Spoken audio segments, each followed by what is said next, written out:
Jokowi tidak memandang rezim Soeharto SBY bermanfaat. Kejar, ditulis oleh Jaya Serbakti di siwar.com. Ada yang sempat menduga Jokowi sengaja tidak melanjutkan pembangunan Wisma Atlet Hambalang karena tidak respek dengan rezimnya yang terindikasi banyak kasus korupsi dalam proyek-proyeknya. Bisa jadi benar juga, tapi alasan terkuat pada saat itu adalah tidak atau belum ada gunanya jika Candi Mangkrak itu dikejar pengerjaannya pada saat itu juga. Selain karena banyak kesalahan perhitungan pada kajian pembangunan itu, yang terungkap belakangan juga masih banyak prioritas lain yang lebih penting yang harus dikerjakan pada saat itu. Nyatanya, belakangan Jokowi sudah membuka wacana kembali akan menyelesaikan pembangunan Wisma Atlet Hambalang dengan visi terbarunya. Kelak menjadi apa? Kita tunggu saja. Hal ini selaras dengan keinginan menyelesaikan proyek yang dicanangkan Soeharto yang mentok di rezim SBY. Sekarang malah sudah selesai dan telah diresmikan oleh Jokowi. Proyek Sistem Penyediaan Air Minum atau SPAM unggulan Kabupaten Pasuruan. Sumber air daerah ini memang sudah ada sejak zaman pemerintahan Hindia Belanda. Saat pertama kali ditemukan di tahun 1916. Namun, pemerintahan Soeharto mulai membangunnya setelah 45 tahun sejak direncanakan, yakni pada tahun 1973 silam. Walau itu adalah proyek yang sangat diidam-idamkan oleh Soeharto, nyatanya penyelesaiannya tidak sempat terrealisasi saat itu. Rezim berganti rezim, sampai akhirnya tiba giliran SBY memimpin negeri ini. SBY pun kemudian melanjutkan proyek ini lagi pada tahun 2010 dan prakualifikasi 1 tahun setelahnya, yaitu pada tahun 2011. Dari hasil prakualifikasi akhirnya dijelaskan proyek ini menjadi harus terhenti kembali.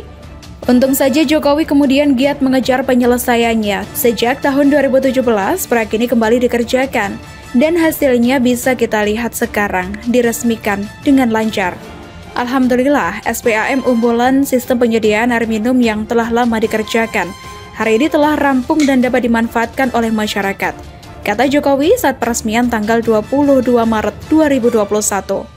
Investasi negara pada proyek SPAM unggulan ini bertujuan mengalirkan air curah dengan kapasitas produksi sebesar 4.000 liter air per detik dengan jaringan sistem transmisi dari mata air unggulan ke 5 perusahaan daerah air minum atau PDAM di Provinsi Jawa Timur. Adapun masing-masing daerah itu adalah PDAM Surabaya 1.000 liter per detik, PDAM Kabupaten Pasuruan 410 liter per detik, PDAM Kota Pasuruan 110 liter per detik, PDAM Kota Sidoarjo 1.200 liter per detik, dan PDAM Kota Gresik 1.000 per detik. Dengan demikian, SPAM unggulan akan mengoperasikan jaringan pipa transmisi sepanjang 92,3 km melewati 16 titik pasokan. Skema yang digunakan dalam proyek ini adalah Build Operate Transfer dengan masa konsesi selama 25 tahun, meliputi pekerjaan desain, konstruksi, operasi, pemeliharaan, pembiayaan sarana pengelolaan, dan jaringan transmisi. Ini dapat dimanfaatkan masyarakat, utamanya masyarakat di Kabupaten Pasuruan, Gresik, Sidoarjo, Kota Surabaya, kata Jokowi. Keren ya? Bahkan dari informasi warga setempat, proyek ini telah dijadikan untuk memberdayakan warga sekitar sesuai kapasitas dan kemampuan mereka. Maka, secara langsung proyek ini telah membantu perekonomian masyarakat Kabupaten Pasuruan dan sekitarnya. Memang semua yang bermanfaat buat rakyat dan segera akan menjadi prioritas Jokowi dalam mengerjakannya. Tidak ada alasan yang cukup kuat yang dapat mencegahnya untuk tidak kemudian menyelesaikannya dengan sebaik-baiknya. Maka, bila saat itu Wisma Atlet Hambalang tidak segera dikerjakan, memang Jokowi sudah tidak melihat ada yang perlu dikejar dari proyek mangkrak itu. Apa yang mau dilakukan dengan pembangunan yang syarat masalah? Dananya kena kasus korupsi, bangunannya jelas dipertanyakan kualitasnya, apalagi tanahnya ternyata terindikasi labil, tidak sesuai untuk proyek sebesar itu. Jadi kalaupun sekarang Jokowi ingin mengambil alih penyelesaian proyek Wisma Atlet Hambalang, lebih cenderung karena merasa sayang dengan anggaran yang sudah dikeluarkan.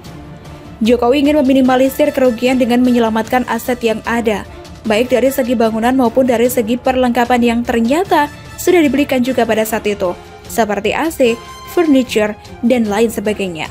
Terus terang, untuk mengejar pembangunan seperti profil awal yang diinginkan, rasanya sudah tidak masuk kualifikasi.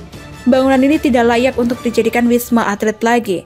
Mungkin lebih rendah dari itu, tapi paling tidak kerugian negara tidak semakin besar. Itu poinnya. Diam banyak kerja, proyek rencana era Soeharto, mentok era SBY dieksekusi Jokowi. Ditulis oleh Sardi di sewar.com. Jokowi memang sudah terkenal diam-diam tapi banyak hasil kerjanya. Irit bicara, banyak bekerja. Bukan sebaliknya seperti gubernur ibu kota yang lebih banyak bicara tapi sedikit bekerja. Ada juga Ahok yang banyak bicara tapi juga diimbangi dengan banyak bekerja. Silakan nilai sendiri mana yang the best dan mana yang paling hancur. Presiden Jokowi baru-baru ini meresmikan sistem penyediaan air minum SPAM unggulan Kabupaten Pasuruan, Jawa Timur. Alhamdulillah, SPAM unggulan, sistem penyediaan air minum yang telah lama dikerjakan, hari ini telah rampung dan dapat dimanfaatkan oleh masyarakat, kata Jokowi. Soal air ini, beberapa waktu lalu Jokowi juga meresmikan sebuah bendungan di Pacitan. Dan di saat yang bersamaan, muncul perbandingan dengan mantan prihatin yang bangun museum. SPAM ini adalah sumber air yang memang sudah ada sejak zaman pemerintah Hindia Belanda. Pengelolaan pertama dilakukan oleh Waterbed Reach pada 1917. Pada pemerintahan era Soeharto direncanakan pembangunan SPAM unggulan setelah 45 tahun sejak direncanakan, yakni pada 1973 silam. Tapi entah kenapa, pembangunan proyek tersebut tiba-tiba tidak dilakukan. Kemudian di era SBY, pemerintah kembali melanjutkan proyek ini sejak 2010 dan prakualifikasi 1 tahun setelahnya, yakni pada 2011. SPAM unggulan merupakan proyek sistem penyediaan air pertama yang menggunakan skema kerjasama pemerintah dan badan usaha dan masuk dalam proyek strategis nasional dan proyek prioritas. Meskipun begitu, proyek ini tidak mendapat lampu hijau karena pihak swasta tidak begitu tertarik dengan proyek ini. Akhirnya, proyek ini berlalu tanpa kejelasan. Hingga akhirnya proyek SPAM unggulan ini kembali dilanjutkan oleh Presiden Jokowi. Proyek besar ini menelan biaya hingga 2,5 triliun rupiah. SPAM unggulan bertujuan mengalirkan air curah dengan kapasitas produksi sebesar 4.000 liter air per detik.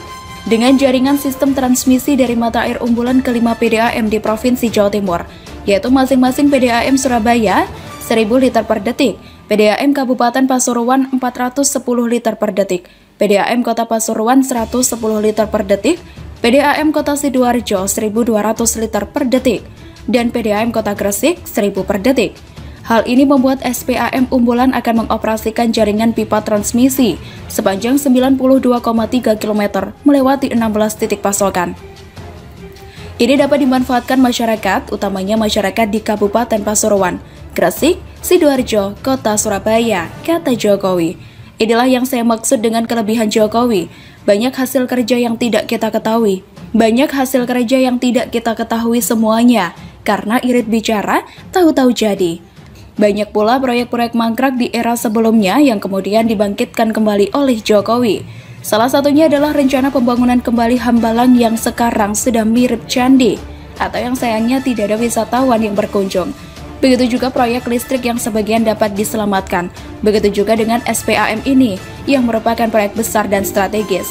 Entah sudah berapa banyak proyek infrastruktur yang sudah berhasil dibangun dan diresmikan Jokowi. Hasilnya sangat masif. Tidak pernah terjadi di era presiden sebelumnya. Dan entah bisa diimbangi oleh presiden selanjutnya atau tidak, Jokowi adalah salah satu bukti kalau Indonesia bisa maju pesat dipimpin oleh orang yang tepat dan berorientasi kerja. Benar, ada kekurangan dari Jokowi, tapi setidaknya dia salah satu yang terbaik dan berhasil melakukan banyak pembangunan. Sekarang mungkin belum begitu terasa, tapi tunggu beberapa tahun lagi dan kita bisa merasakan dampaknya. Jangan bandingkan dengan mantan yang prihatin itu. Kalau ditanya apa kerjanya selama ini, mungkin kerjanya adalah tidak kerja, autopilot. Lebih sering prihatin dan curhat, sering disolimi dan dibully, sambil sesekali bikin album baru.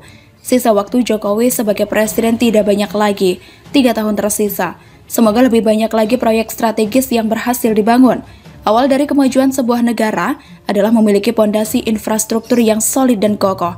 Jokowi berhasil membangun pondasi tersebut. Presiden berikutnya lebih ringan kerjanya, tinggal melanjutkan, itu pun kalau mau melanjutkan. Dan itu pun kalau becus pemimpinnya. Gimana kalau dapat yang kayak gak bener? Kacau deh.